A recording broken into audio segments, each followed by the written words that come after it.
बहुत समय पहले एक छोटे से गांव में एक नाई अपने परिवार के साथ रहता था। उसके घर में उसकी पत्नी और इकलौता बेटा विजय रहते थे। नाई दिन रात मेहनत करके घर चलाता था, लेकिन उसे सबसे ज्यादा चिंता अपने 21 साल के बेटे विजय की थी। विजय में एक अनोखी प्रतिभा थी, फिर भी वो नाई का काम सीखने में बिल्कुल दिलचस्पी नहीं दिखाता था। विजय, अरे विजय, कब तक सोता रहेगा? जल्दी उठ, तेरे पिताजी किसी भी समय दुकान से लौट आएंगे। माँ, अभी घबराने की जरूरत नहीं है। मुझे उनकी कैंची चलने की आवाज अब भी सुनाई दे रही है। अभी वो दुकान पर ही है। मुझे थोड़ी देर और आराम करने दो। अरे मेरी कोई बात मानता ही नहीं। अच्छा ऐसा कर, जैसे ही तेरे पिताजी दुकान से निकले मुझे बता देना, तब तक मैं खाने की तैयारी कर लेती हूँ।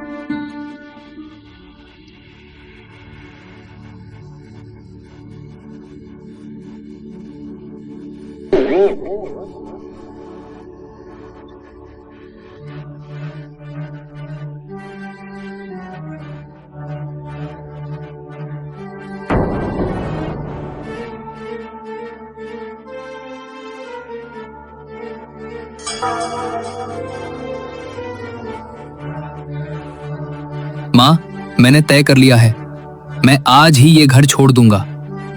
अगर तुझे हमारी बातों की कोई कद्र नहीं तो अपनी मर्जी कर। यहां बैठकर सपने देखने से कुछ नहीं होगा। ठीक है, मैं अभी चला जाता हूँ। अब अपनी राह खुद चुनूंगा।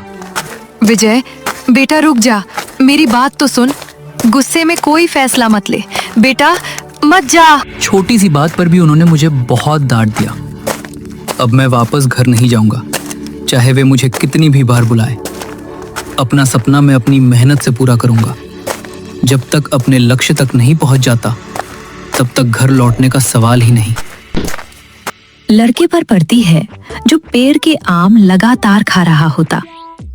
अरे भाई, अगर सारे आम तुम ही खा जाओगे तो बाकी लोगों के लिए क्या बचेगा? जरा रुक जाओ। वैसे तुम्हारा नाम क्या है? मेरा नाम मोटू है। चाहे मैं कितना भी खा लूं, मेरा पेट कभी भरता ही नहीं, इसलिए मैं बस खाता ही रहता हूं। सच में? ऐसा कैसे हो सकता है? यही तो मेरी परेशानी है। आज तक कभी तृप्ति महसूस नहीं हुई। इसी वजह से मेरे पिताजी ने मुझे घर से निकाल दिया। उनका कहना था कि मेरे खाने का इंतजाम करना उनके बस की बात नहीं। अगर तुम ऐसे ही खाते रहे तो पेड़ों पर किसी और के लिए एक भी फल नहीं बचेगा। क्यों ना तुम मेरे साथ राजमहल चलो? राजमहल? सच कह रहे हो? बिल्कुल, वहां खाने पीने की कोई कमी नहीं होगी। चलो मेरे साथ चलते हैं। ठीक है, मैं तुम्हारे साथ चलता हूँ। वैसे तुम्हारी तरह मेरे पास भी एक खास हुनर है। रास्ते में तुम्हें सब बता दूंगा। वाह, फिर तो राजा जी जरूर तुम्हारी काबिलियत से खुश होंगे और शायद राजकुमारी का विवाह भी तुमसे करा दे। किसी के जोरदार खर्राटों की आवाज सुनाई देती है।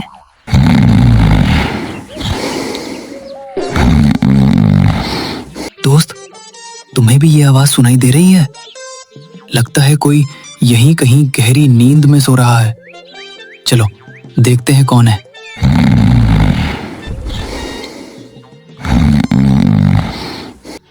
अरे भाई, चैन से सोने भी दोगे या नहीं? घर पर भी कोई आराम नहीं करने देता और अब यहां भी शोर मचा दिया। किसने तुम्हारी नींद में बाधा डाली? क्या बताऊं, ऊपर से एक पत्ता गिरा और जमीन हल्की सी हिली, बस उसी से मेरी नींद खुल रही। ऐसे माहौल में कोई कैसे सो सकता है? क्या सचमुच सिर्फ एक पत्ता गिरने से तुम्हारी आंख खुल गई? हाँ, मैं ऐसा ही हूं। जब तक सब कुछ बिल्कुल शांत और सही ना हो, मुझे नींद नहीं आती। जरा सी हलचल भी मुझे जगा देती है। चींटी चलती है तो भी एहसास हो जाता है और केंचुआ रेंग जाए तो भी मेरी नींद टूट जाती है। कमाल है, तुम्हारे पास भी अनोखी कला है। मेरे साथ राजमहल चलो, वहां तुम्हें आराम से सोने की जगह मिल जाएगी। लेकिन पहले ये तो बताओ कि तुम हो कौन? उसकी चिंता मत करो, चलते चलते तुम्हें अपने बारे में सब बता देंगे। इसके बाद तीनों साथ मिलकर राजमहल की ओर रवाना होते हैं और कुछ समय बाद वहां पहुंच जाते हैं। अरे, तुम लोग कौन हो और किस काम से हमारे दरबार में आए हो? महाराज, हम आपके राज्य के ही निवासी हैं और आपसे एक निवेदन करने आए हैं। अच्छा, बताओ क्या कहना चाहते हो? महाराज, कृपया मोटू और बालू को राजमहल में रहने, खाने और आराम करने की अनुमति दे दीजिए। और मेरा नाम विजय है। मैं आपकी पुत्री अदिति जी का हाथ विवाह के लिए मांगने आया हूँ। क्या कहा? राजकुमारी से विवाह? तुम्हारी बात सुनकर हंसी भी आती है और हैरानी भी। ये सच है कि मेरी बेटी अब विवाह योग्य हो चुकी है, लेकिन मैं उसका विवाह किसी अनजान राहगीर से कैसे कर दूं? उसके लिए मैं एक योग्य और गुणवान वर की तलाश कर रहा हूं। महाराज, मैं भी स्वयं को योग्य समझता हूँ। यदि आप मेरी क्षमता परखेंगे तो आपको निराशा नहीं होगी। हम तीनों के पास अपनी अपनी अनोखी प्रतिभा है। जी महाराज, मेरा नाम मोटू है। मुझे भोजन बहुत प्रिय है। चाहे जितना भी खा लूं, मेरा पेट कभी पूरी तरह नहीं भरता। और मैं बालू हूं।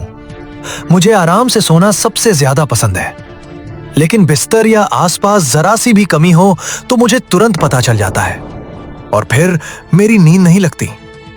और मेरी विशेषता ये है कि मैं बहुत दूर से आने वाली हल्की सी आवाज भी साफ सुन सकता हूँ। यदि आप चाहें तो हम तीनों अपनी अपनी कला अभी आपके सामने प्रस्तुत कर सकते हैं।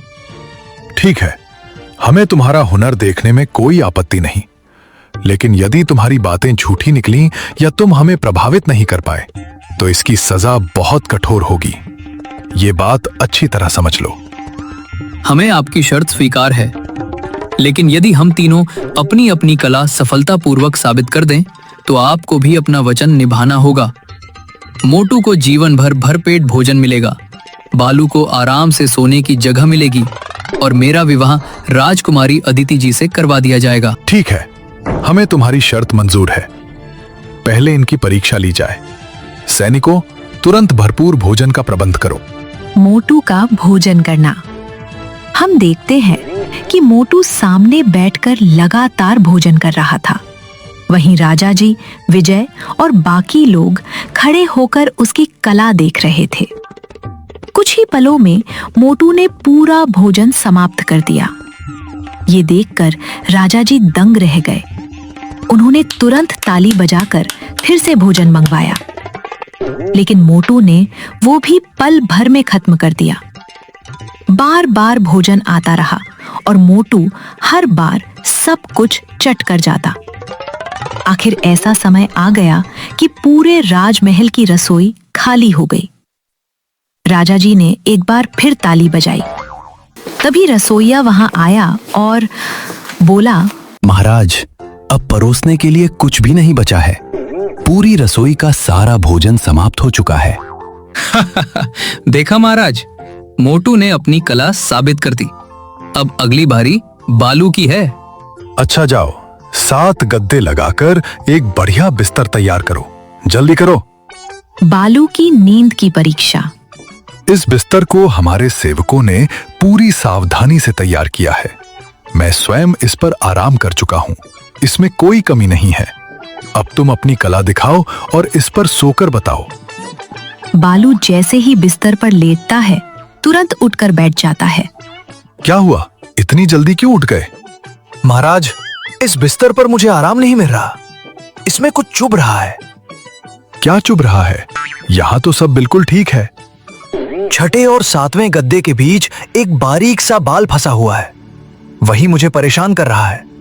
जब तक वो नहीं हटेगा मुझे नींद नहीं आएगी। सेनापति ने उसे चेक किया तो उसमें एक छोटा सा बाल निकाल। देखा महाराज, बालू का अद्भुत हुनर। अब मेरी बारी है। मानना पड़ेगा, इन तीनों में सचमुच अलग अलग गुण है। लेकिन फिर भी मैं अपनी इकलौती बेटी का विवाह इस युवक से नहीं कर सकता। नहीं, ये संभव नहीं है। अब तुम्हें अपनी तीसरी कला दिखाने की भी आवश्यकता नहीं है।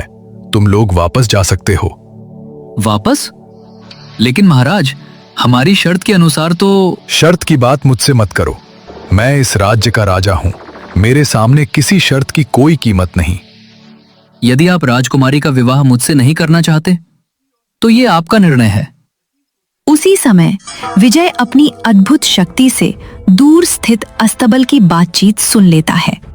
महाराज, अभी अभी मैंने अस्तबल की तरफ से कुछ बातें सुनी हैं। मंत्री और सेनापति मिलकर आपके विरुद्ध षड्यंत्र रच रहे हैं। ये कैसी बातें कर रहे हो? क्या तुम्हें होश है? मैं बिल्कुल सच कह रहा हूं महाराज। वे दोनों आपकी हत्या की योजना बना रहे हैं। जैसे ही आप आज रात अपने कक्ष में विश्राम करने जाएंगे, वे हमला करने वाले हैं। मैंने उनकी पूरी बातचीत साफ साफ सुनी है। ये कैसे संभव हो सकता है? इसमें शक करने का समय नहीं है महाराज। आज रात हमें आपके साथ रहने की अनुमति दीजिए। मेरे पास एक ऐसी योजना है जिससे हम आपकी जान सुरक्षित रख सकते हैं। रात काफी गहरी हो चुकी थी। उसी समय मंत्री और सेनापति चुपचाप राजा जी के शयन कक्ष के बाहर आकर रुक गए। दोनों ने सावधानी से दरवाजा खोला। अंदर बिस्तर पर चादर ओढ़े किसी को सोता हुआ देखकर वे धीरे धीरे उसके पास पहुंचे। मंत्री ने सेनापति को संकेत किया और अगले ही पल सेनापति ने तलवार से लगातार कई वार कर दिए। अब इस राज्य का नया राजा मैं बनूंगा। और मैं इस राज्य का सबसे शक्तिशाली मंत्री बनूंगा। उसी क्षण पहले से छिपे हुए सैनिक बाहर निकल आते हैं और दोनों को तुरंत पकड़ लेते हैं। सैनिकों के पकड़ते ही दोनों घबरा जाते हैं। मुझे छोड़ दो, आखिर मुझे क्यों पकड़ रहे हो? मुझे जाने दो, अब राजगद्दी मेरी है। महाराज, हमसे बहुत बड़ी भूल हो गई। कृपा करके हमें क्षमा कर दीजिए। तो तुम दोनों हमारे साथ विश्वासघात कर रहे थे। सैनिकों, इन्हें तुरंत काल कोठरी में डाल दो। इनके अपराध का फैसला बाद में किया जाएगा। इन्हें यहां से ले जाओ। राजा जी विजय की ओर देखते हैं। विजय, मैं तुम्हें पहचानने में भूल कर बैठा था। यदि आज तुमने समय रहते हमें सावधान न किया होता तो हमारी जान चली जाती और पूरा राज्य संकट में पड़ जाता। तुमने अपनी योग्यता और ईमानदारी दोनों साबित कर दी है। इसलिए मैं अपनी पुत्री अदिति का विवाह तुम्हारे साथ करने का निर्णय लेता हूं। साथ ही भविष्य में राजगद्दी का उत्तराधिकारी भी तुम्हें ही मानता हूं। उसी दिन विजय का वर्षों पुराना सपना सच हो जाता है।